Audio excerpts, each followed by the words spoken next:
Amy Jo, thank you so much for joining us. Welcome. Thank you for having me. Absolutely. Excited to be here. So I think the main objective of this conversation is to share with our audience who you are. I mean, behind the name Amy Jo. So who is really Amy Jo?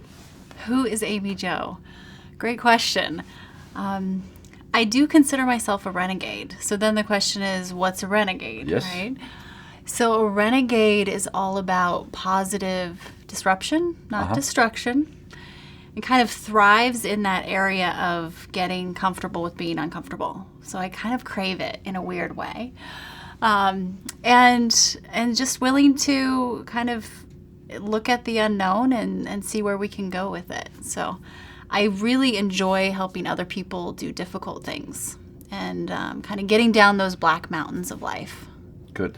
So I love to call my team Hackers for Good. So that would be like an equivalent of a renegade? Yep, Good. they're Like cousins. it.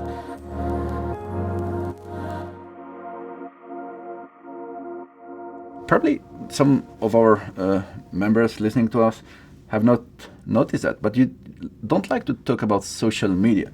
You repeat these social communication. Why is that? Exactly. Well, I feel that whoever coined the term really didn't do us any favors because it's not media, it is communication.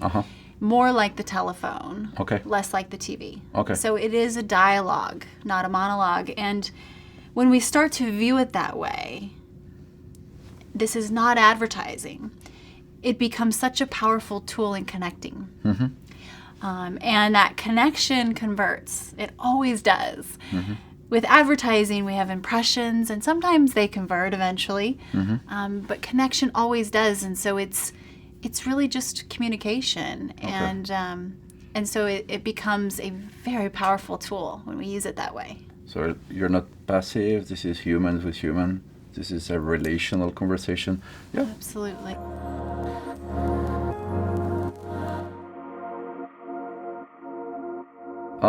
Humanize to monetize. That's powerful.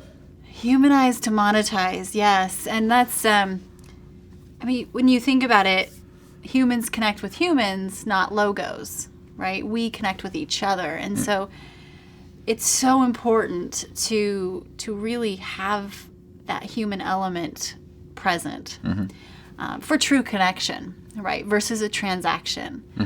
And I like to think of it as your return on influence.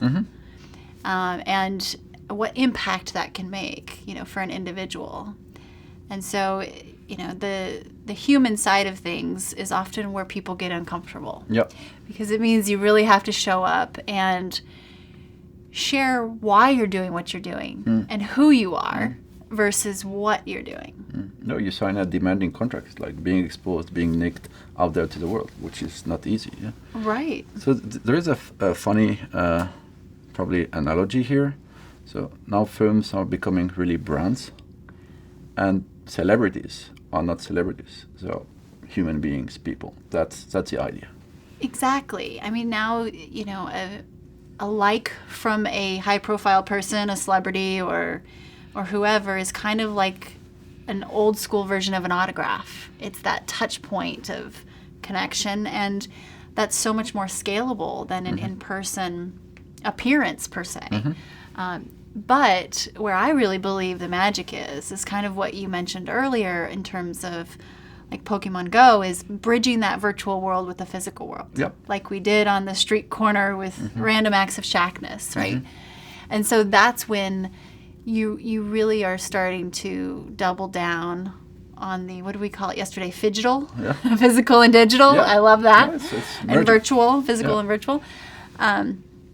Because that's when you see the power of virtual come to Yeah, but life. actually, that's the foundation of diversity. It applies to any domain. Like in food, you have fusion food. So if you Yes. combine things, you get something unexpected, extremely powerful, Yes. etc. So that's innovation. Yeah. Combining two things that don't typically go together.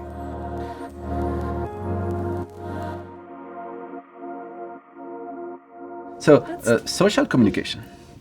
Fast forward the future. Let's say 3 years, 5 years. How do you foresee the future of social communication? Ooh, that's a great An question. easy one, yeah?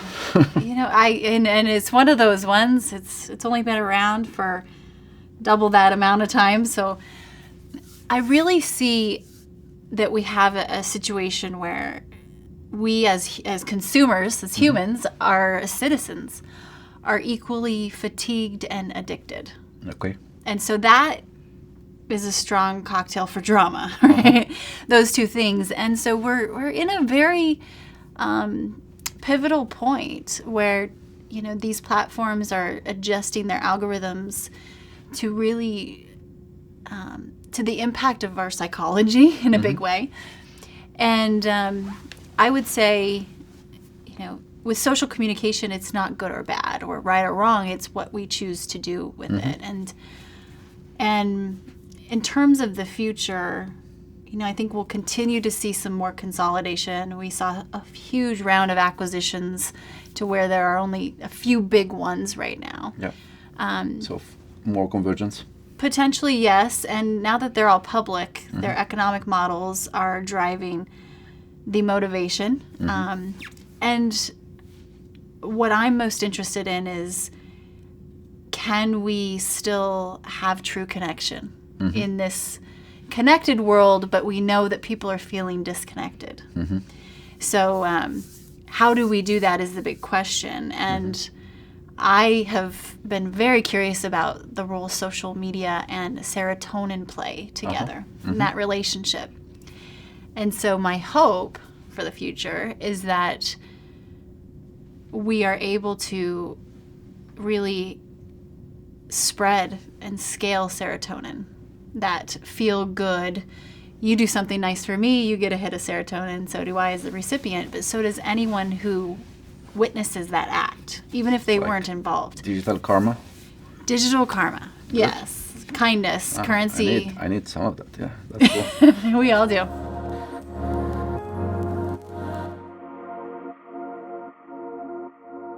So you have a really fascinating life. I need to ask you some questions. Like, you're involved in a bunch of projects, like crazy project, new journeys, etc. What's your craziest project now, or what's your wildest dream now? My wildest dream? Ooh, that's a fun one. The career love of my life is helping female entrepreneurs. That is my goal. So it's been wonderful to work with these celebrities and fancy people. But what I'm most interested in is taking that formula and that strategy and helping purpose-driven female entrepreneurs really embrace their voice and story in a way that it helps their brands. And I'm also very interested in you know, voting with your dollars in terms of supporting women and their businesses and creating a little bit more balance. And so I try to think of hopefully my small dent in the world will be that I have a program for female entrepreneurs called the Renegade Brand Bootcamp, and that's exactly what we do. It's a 3-month intensive program to help them articulate their brand essence, really understand the why and the who versus the what, and so that's my biggest focus. That's really needed. We need more of that.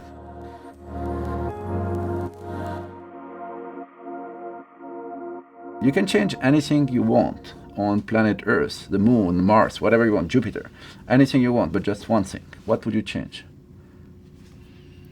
I